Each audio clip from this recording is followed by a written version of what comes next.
당대 최고의 전략가 모사라고 할 수 있는 아히도벨이 압살롬 편에 서게 되면서 사실 다윗은 궁지에 몰립니다. 아히도벨은 다윗을 죽이는 아주 기가 막힌 계략을 말합니다. 그대로 실행되었더라면 어쩌면 다윗은 살아남지 못했을 것입니다. 그러나 일이 뜻밖에도 후세의 개입으로 아히도벨의 계략이 좌초됩니다. 우리가 알듯 아히도벨은 하늘이 내린 지략가로 통하는 인물입니다. 그런데 왜 압살롬은 벼랑간 후세를 초청해서 후세의 이야기를 듣자, 후세의 생각도 들어보자 했을까? 결국 사람들은 아히도벨의 의견보다 후세의 의견을 지지하게 됩니다. 왜 그랬을까? 우리가 알듯 후세는 다윗의 사람이죠. 다윗이 의도적으로 압살롬에게 침투시킨 어떻게 보면 첩자라고 할 수 있습니다. 이를 알 리 없는 압살롬과 그의 무리는 아이러니하게도 탁월한 지략가인 아히도벨의 계략을 포기하고 후세의 계략을 채택합니다. 왜 그랬을까요? 성경은 이 모든 것이 하나님으로부터 나온 계획이었다라고 말합니다. 14절로 다시 한번 가보세요. 14절 제가 한번 읽겠습니다. 압살롬과 온 이스라엘 사람들이 이르되 아렉 사람 후세의 계략은 아히도벨의 계략보다 낫다 하니 이는 여호와께서 압살롬에게 화를 내리려 하사 아히도벨의 좋은 계략을 물리치라고 명령하셨음이러라. 아히도벨의 계략은 사실 맞았습니다. 그의 계략대로 됐더라면 압살롬은 다윗을 죽였을 것이고 권력을 거머쥐었을 것입니다. 그런데 그의 뜻대로 되지 않았습니다. 왜 그랬던가? 사실 하나님이 다윗의 기도를 들으신 것입니다. 혹시 기억하십니까? 압살롬을 피해 피난 가던 날 다윗의 부하 중 한 사람이 다윗에게 중요한 소식 한 가지를 전해줍니다. 내용인즉슨 이렇습니다.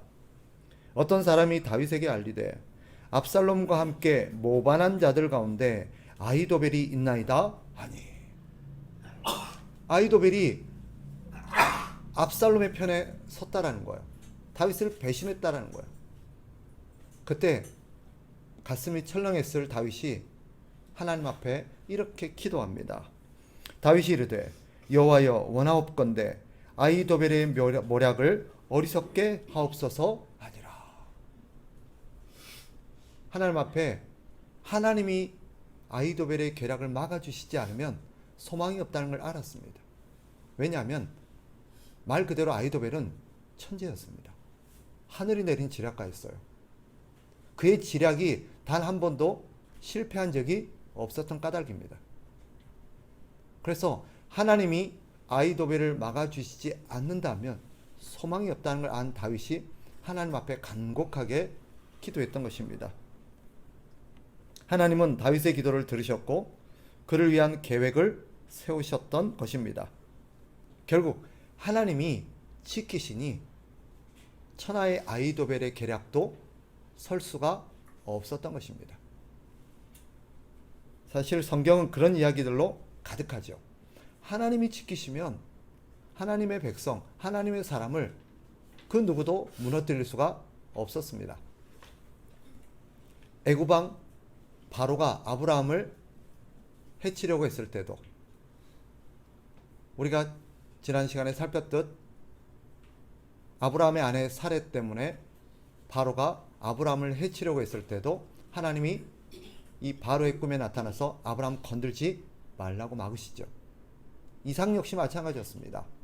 그랄 왕 아비멜렉이 이삭의 아내 리브가 때문에 이삭을 해치려고 했을 때도 막으셨습니다. 야곱 역시 마찬가지죠. 야반 도주한 것을 안 삼촌 라반이 이 야곱을 해치려고 했을 때도 하나님이 라반을 막으셨습니다. 성경은 이런 이야기들로 가득 차 있습니다. 하나님이 하나님의 백성들을 보호하시는 거예요. 지키시는 거예요. 그러니 아무리 힘이 세고 당대 최고의 권력자요, 최고의 모략가라 할지라도 하나님의 백성을 해칠 수가 없었던 것입니다. 분명한 사실은 오늘 성경이 우리에게 가르치죠. 하나님은 당신의 백성을 지키고 계신다. 이 사실입니다. 물론 다윗은 이 상황을 알까요, 모를까요? 모르죠. 지금 이 압살롬의 궁정에서 일이 어떻게 진행되고 있고 하나님이 어떻게 일하고 계시는지 다윗이 알 리가 없습니다. 그는 그저 막막하고 불안했을 수 있습니다. 다윗의 입장에서는 상황은 달라진 게 아무것도 없습니다. 오히려 모든 정황들이 압살롬에게 유리한 쪽으로 흘러가고 있습니다. 압살롬의 편 사람들이 점점 많아지고 있습니다.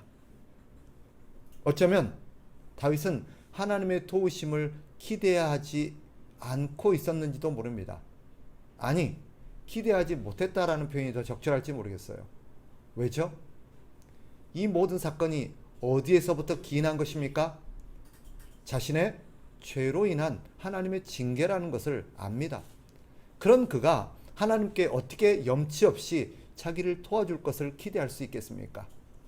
간곡한 마음으로 하나님께 그저 자신을 불쌍히 여겨달라고, 살려달라고 기도할 수는 있겠지만 하나님이 자신을 도와줄 거라고 어찌 확신할 수 있겠습니까? 더더군다 이 모든 것들이 자기가 자초한 자신의 잘못으로 인한 것인데,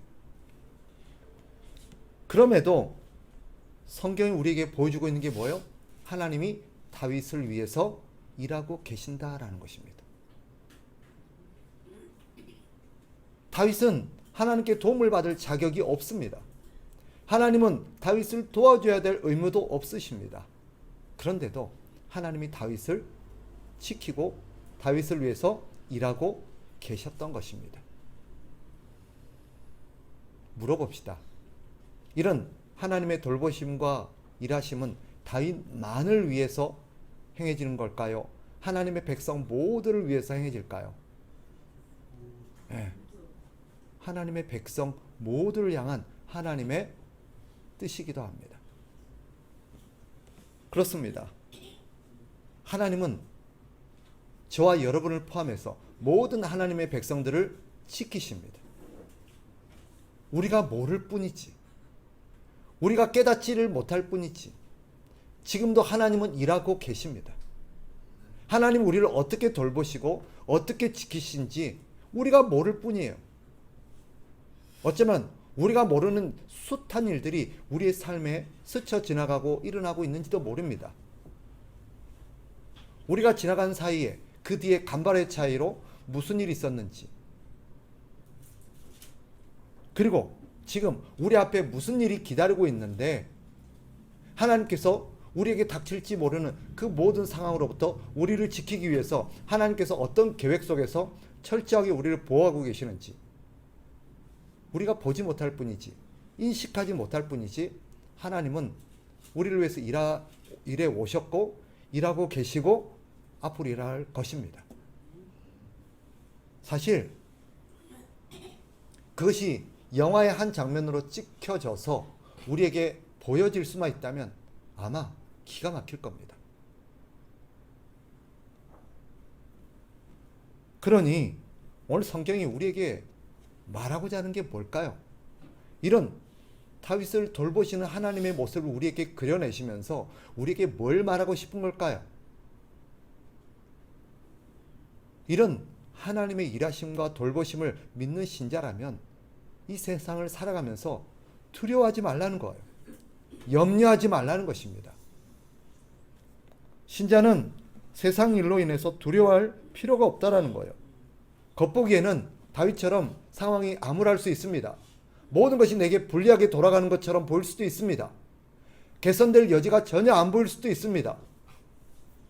그럼에도 실상은 하나님은 세상을 여전히 다스리고 계시고 우리의 모든 일에 관심을 가지고 우리를 위해서 일하고 계시고 있다라는 것입니다. 이게 진실입니다. 이게 팩트입니다.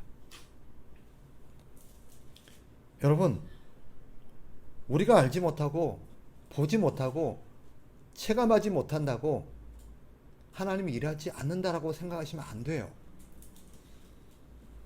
그러니 오늘 성경이 우리에게 주는 메시지는 분명합니다. 한번 따라합시다. 신자는 믿음으로 살아야 한다. 성경이 말하지 않습니까? 오직 의인은 믿음으로 말미암아 살리람과 같으니라. 오직 의인은 믿음으로 말미암아 살리라. 신자가 가져야 되는 믿음이 무엇입니까?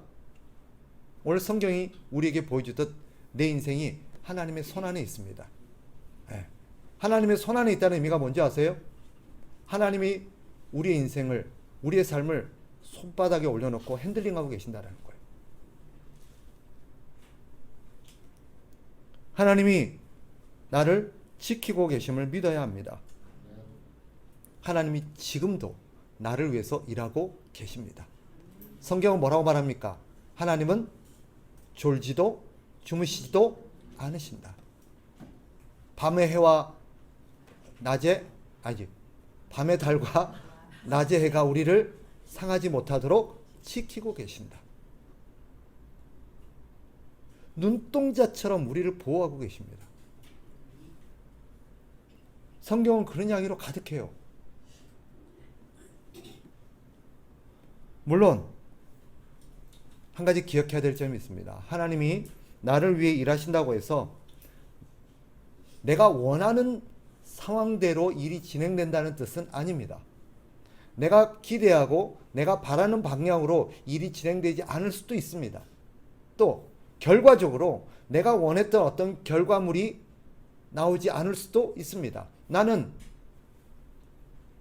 A라는 방식으로 일들이 진행되어서 A라는 어떤 결과물이 나오기를 바랬는데 B라는 방식과 B라는 결과물이 나올 수도 있습니다. 그러나 분명한 것은 그 모든 것이 하나님이 나를 위해서 일하고 계신 결과입니다. 더 분명한 것은 하나님은 나에게 무엇이 가장 유익하고 내게 무엇이 가장 좋은 길인지를 아십니다. 그래서 하나님은 합력하여 선을 이루도록 일하십니다. 따라서 하나님이 나를 위해서 일하신다라는 의미는 무엇입니까? 한 4가지 정도로 정리가 가능합니다. 이 사실을 우리가 숙지하고 있어야 합니다. 그것은 하나님께서 나를 위해서 일하시는데 나를 위해서 일하신다는 의미는 어떤 뜻을 함축하고 있느냐?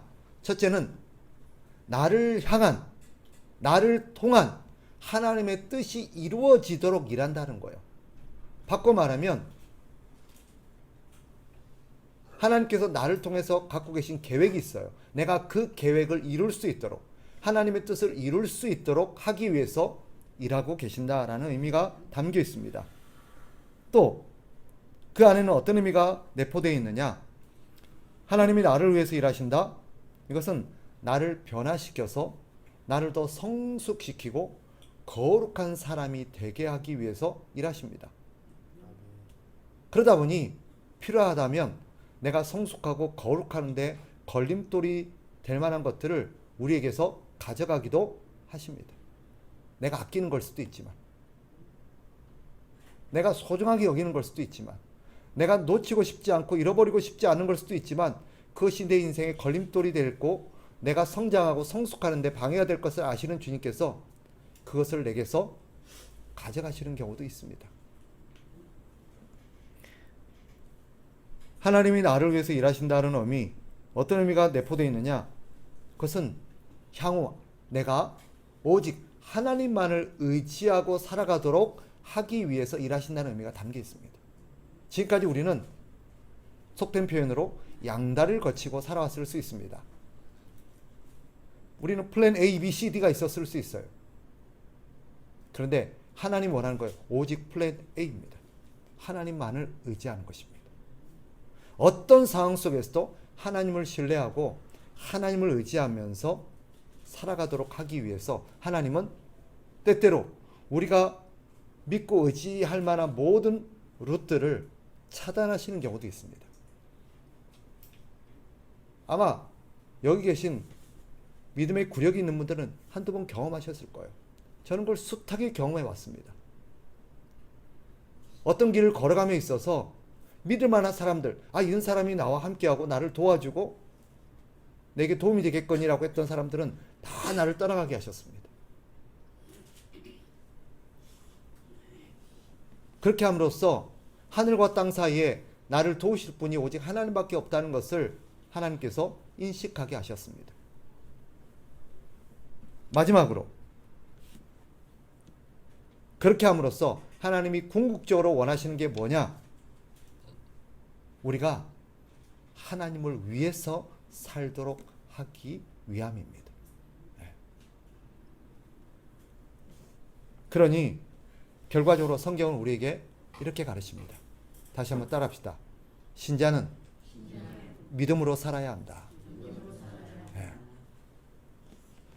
이 믿음으로 살기 위해서 우리가 명심해야 될 너무나도 식상할 수 있지만 중요한 이야기 한두 가지를 우리가 좀 기억했으면 합니다. 오늘 본문에서 보듯 믿음으로 사는데 여러 가지 어려움이 있을 것입니다. 현실적인 어려움이 있을 거예요. 그러나 성경이 우리에게 가르치고 보여주시는 게 무엇입니까? 상황이 변하지 않는다고 하나님이 일하시지 않는 것처럼 불평해서는 안 됩니다. 하나님께 우리는 기도합니다. 하나님께 도와달라고 호소합니다. 그런데 상황이 바뀌지가 않아요.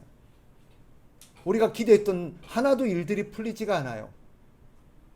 그렇다고 하나님이 일하시지 않은 것이 아닙니다. 성경을 보세요. 7일 동안 여리고를 돌라 하신 주님께서 7일간 아무 일도 일어나지 않았다고 해서 여리고가 안 무너졌습니까? 결국 7일째 되던 날 여리고는 무너졌습니다. 성경이 우리 가르치는 게 뭐예요? 때가 되면 일어난다는 것입니다. 그러니 믿고 불평하지 말라는 거예요. 믿고 순종하라는 거예요. 믿고 도르라는 거예요. 우리에게 필요한 것은 믿음으로 계속해서 전진하는 것입니다. 하나님이 가라고 하신 대로. 여러분, 하나님이 나를 위해서 일하시면 뭔가 조금 바뀌어야지. 뭔가 조금 달라져야지. 그럴 수도 있지만 그러지 않는 경우가 대부분입니다. 그래도 하나님은 일하십니다. 두 번째로 우리가 또 기억해야 될 것이 있습니다. 내가 원하는 대로 일이 풀리지 않았다고 해서 하나님이 일하시지 않은 것도 아님을 기억해야 합니다. 일은 전혀 다른 방향으로 풀릴 수도 있습니다. 지금은 이해할 수 없지만, 지금은 깨달을 수 없지만 시간이 지나면 왜 그랬어야 됐는지 깨닫게 될 것입니다.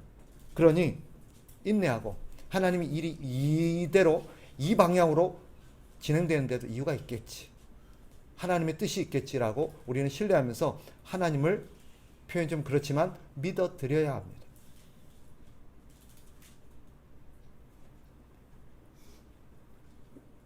같은 맥락에서 내가 원하는 결과가 이루어지지 않았다고 해서 하나님이 일하시지 않았다고 불평하시면 안 됩니다.